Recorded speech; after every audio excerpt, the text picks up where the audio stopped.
O lar é o pequeno mundo da pessoa, é o seu abrigo, o seu espaço inviolável.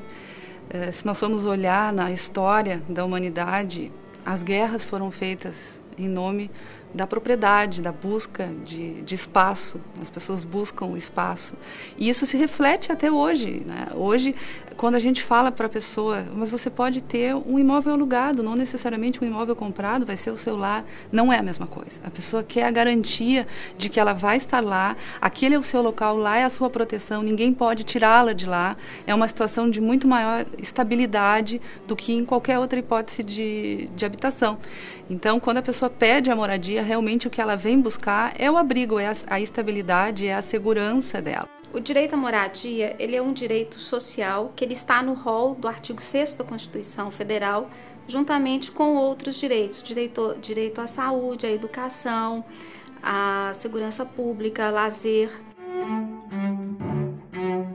O acesso à moradia, embora já tivesse uma positivação em âmbito internacional e começasse a aparecer cada vez mais nas convenções, nos tratados internacionais, veio a ser positivado só depois da Constituição de 88, através de uma emenda constitucional. Foi agregado aos direitos sociais da Constituição de 88 e hoje aparece no artigo 6º, juntamente com o direito à saúde, o direito à previdência, o direito à educação, à segurança. Portanto, é um dos direitos sociais e, como todo direito social, tem uma característica de que, para se tornar efetivo, demanda do poder público uma atuação positiva, não apenas uma atitude de quem não vai intervir para que a pessoa possa exercer o seu direito, mas medidas positivas, prestacionais, para que aquele direito possa, de fato, ser exercitado pelos seus titulares.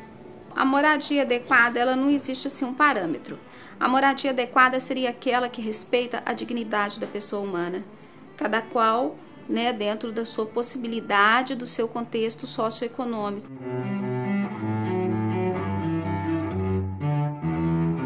Ela precisa de ter uma infraestrutura, ela precisa ter os equipamentos urbanos necessários, como acesso fácil à educação, a escolas, né, a postos de saúde, a urbanização, a energia elétrica, a água, esgoto, um saneamento básico.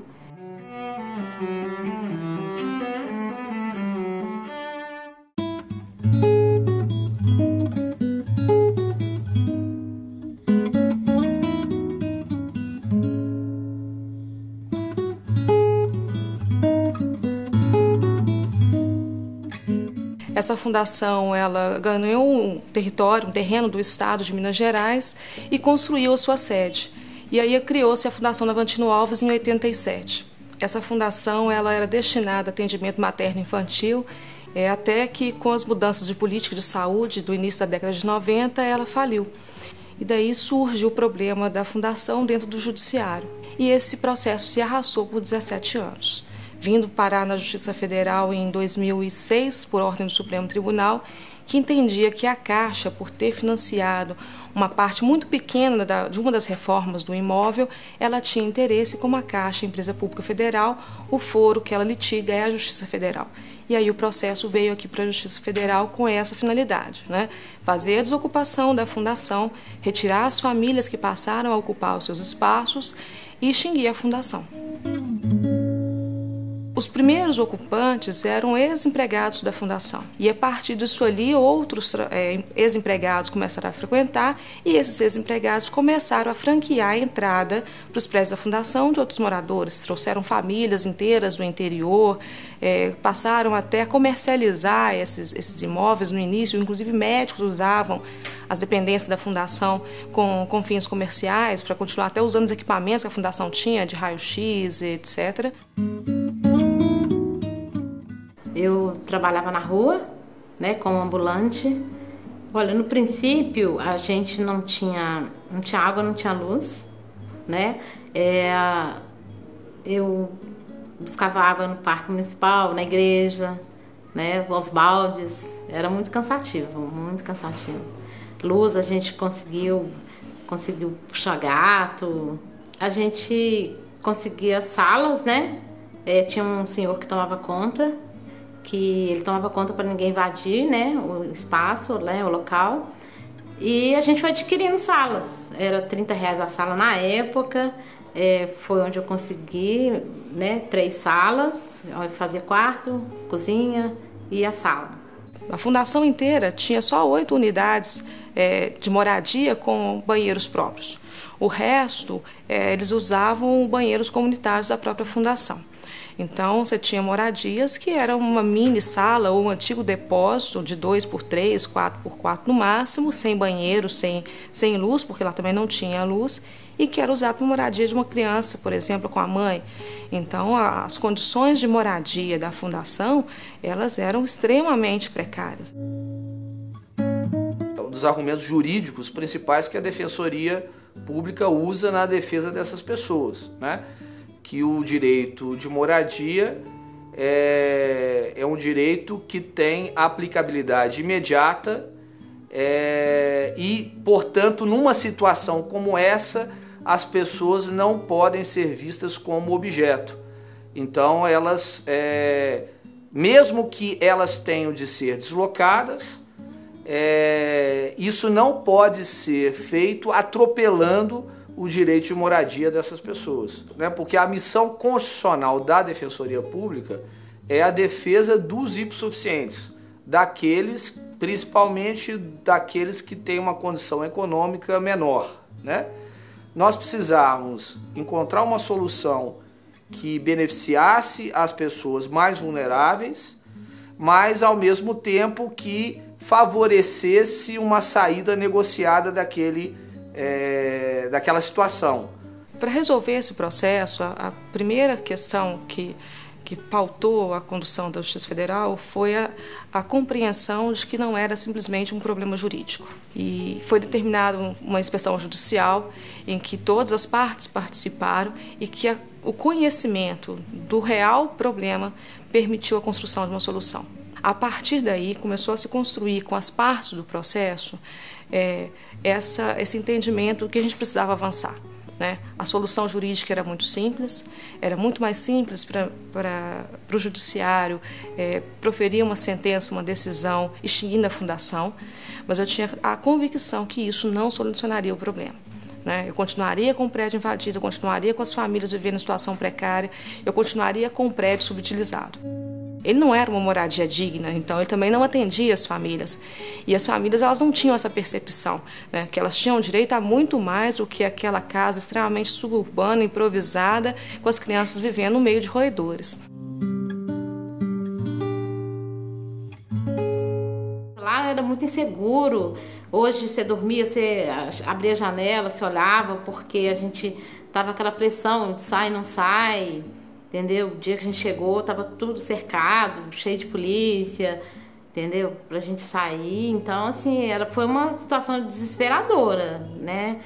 E eles garantiu pra gente que eles iam tentar ao máximo, né, ajudar a gente pra gente não ficar na rua, né? A gente teve uma indenização, não foi muita coisa, mas pelo menos deu pra gente colocar as coisas em ordens, né? Dívidas, sair para aluguel até, né, o apartamento sair. E a proposta de acordo da Defensoria, em linhas gerais, foi totalmente acolhida pelo Judiciário.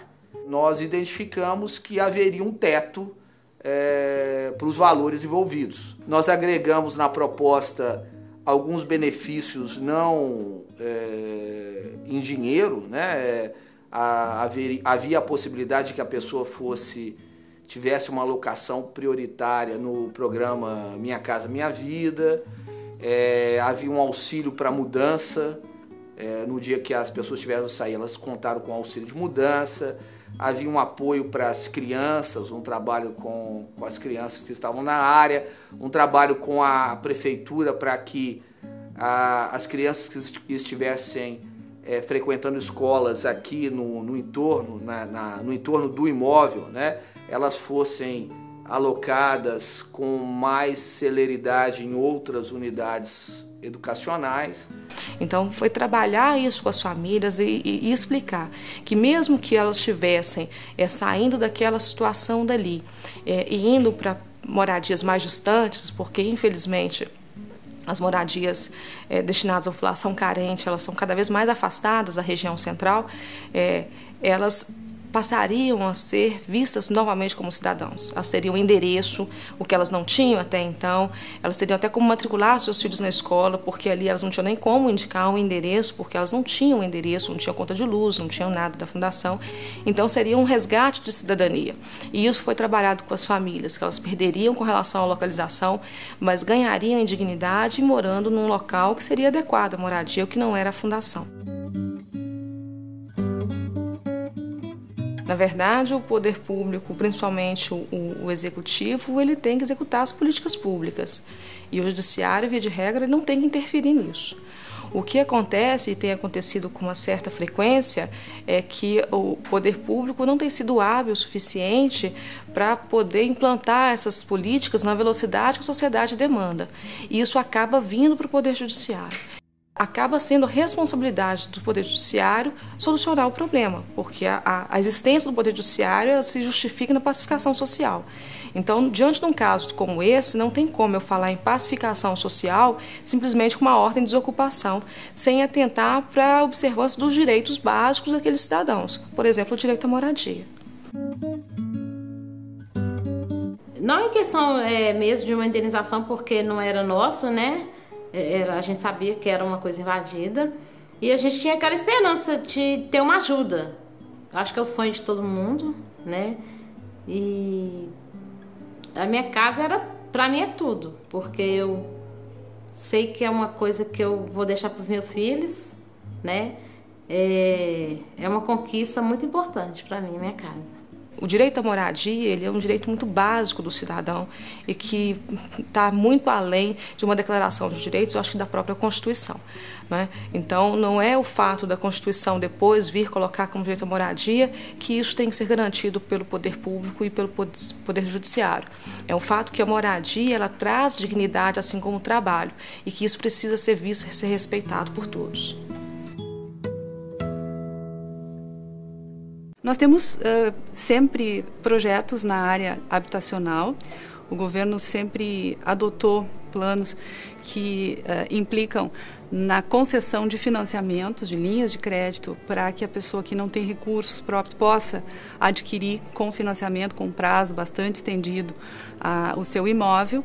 Em algumas situações em que a miserabilidade é extrema, inclusive a fornecimento do imóvel diretamente, independentemente de financiamento, mas em linhas gerais, os projetos habitacionais sempre vieram junto com financiamento, normalmente com juros subsidiados, juros melhores, com um prazo bastante dilatado, né, com condições boas para que a pessoa tenha condições de adquirir o imóvel. Agora, uma vez adquirido o imóvel, o grande problema, que depois vem refletir no Poder Judiciário, é a manutenção desse contrato de financiamento. A Lei de Registro Público, ela prevê que a primeira moradia da pessoa, ela tem direito a 50% das taxas e dos emolumentos pagos no cartório.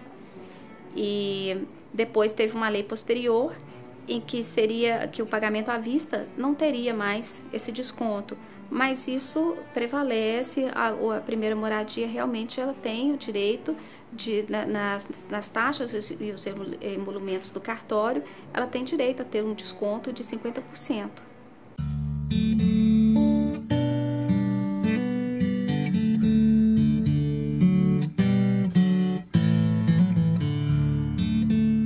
Em fevereiro de 2013, uma estudante da URGS estava na 39ª semana de gestação e, ao mesmo tempo, estava se formando na URGS. Tratava-se de uma estudante que era bolsista da URGS e residia na casa do estudante porque a sua família era de Lajeado. Ela pediu a prorrogação da sua permanência na URGS por mais 6 meses, fundamentando numa norma do regimento interno da Casa do Estudante. E a URGS indeferiu o pedido porque ela teria ficado o prazo máximo de permanência na Casa do Estudante. Ela ia, então, nesse meio tempo, fez um pedido administrativo junto à URGS para para permanência dela por mais 6 meses na casa do estudante, em face de que ela estaria aí nessa situação de extrema vulnerabilidade social e não teria condições de arranjar uma realocação naquele tempo. Então ela pediu um prazo de 6 meses para que ela conseguisse ficar na casa, realocar a vida dela, restabelecer a sua vida e buscar então um ingresso profissional, alguma forma de interesse de entrada no mercado de trabalho e assim conseguir ir morar em Porto Alegre e conseguir então se estabelecer. Quanto à filha, não teria então a bolsa para ficar na casa do estudante, seria um benefício personalíssimo que não se estenderia a familiares e algo mais. Tá? Então foi dessa situação.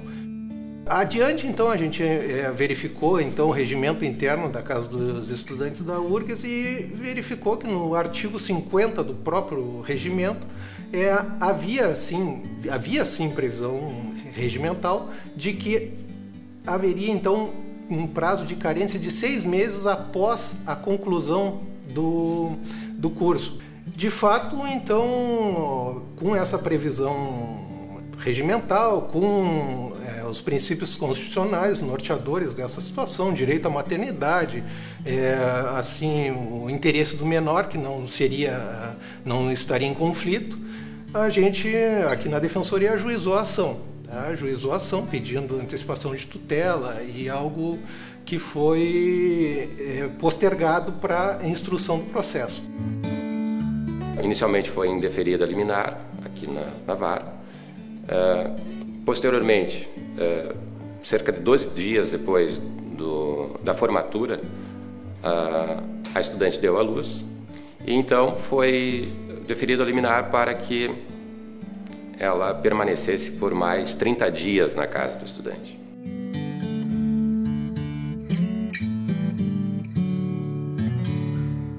Também a questão do Conselho Tutelar, que o Conselho Tutelar teve um papel importante nessa situação, que não vislumbrou nenhum risco ao recém-nascido nessa questão de proteção ao menor. Não houve. Então, também foi levado ao juízo. Nessas circunstâncias, o juízo verificou o contexto fático e verificou que, de plano, nesse caso concreto, mesmo que tivesse um argumento forte da universidade em não acolher a universitária, pelo contexto fático, com toda a situação, o Conselho Tutelar dando aval, os alunos não tinham qualquer receio de receber essa criança, de que não incomodariam eles, que todos estavam com forte empenho em ajudar a estudante. Isso aí foi levado em conta pelo judiciário, que por fim, então, deferiu a permanência da estudante por mais 6 meses, considerando todas essas circunstâncias do caso concreto.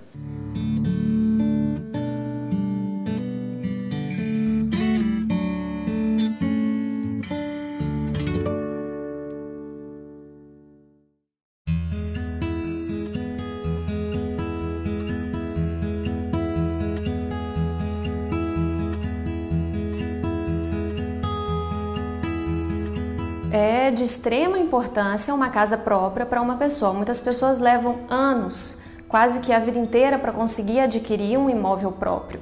E quando adquirem, fazem planos com aquela data pactuada pela construtora por meio do contrato de compra e venda e não conseguem adquirir, não conseguem entrar no imóvel, é muito mais do que uma mera frustração.